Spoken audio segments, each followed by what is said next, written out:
Guys, good morning, good morning. Nandito naman akong mangkukulit sa inyo. Okay, lumalabas ba to sa inyong mga ah, notification? Tips to stay on track. So make things up on reels, stories, and live video to connect with your audience in different ways. Yan, kaya mag-mix tayo ng mga videos, share tayo doon sa stories, and then mag-live tayo sa mga ating mga Facebook.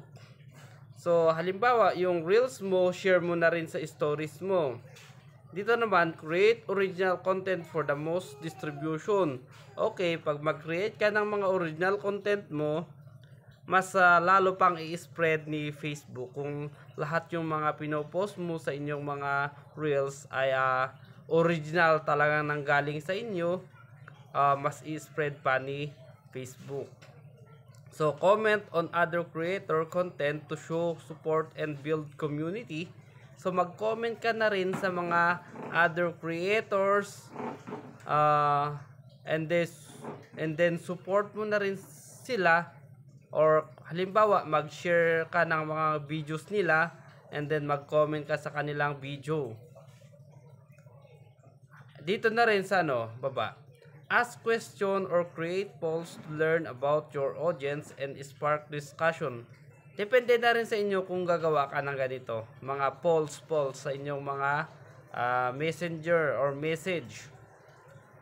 Sa akin kasi, minsan gumagawa ako, pero minsan hindi.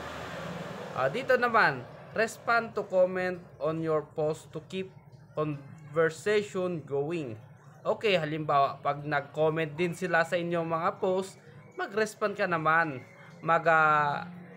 Say thank you, or mag-greet ka na rin sa kanila. Parang dito na rin sa number 3. Mag-comment, then mag-respond. Ganyan lang. Parang conversation na rin yan. Yan, thank you. Sana po meron kayo natutunan sa video ito. Yan. Ito kasi tips to stay on track. Yan. Good day and God bless.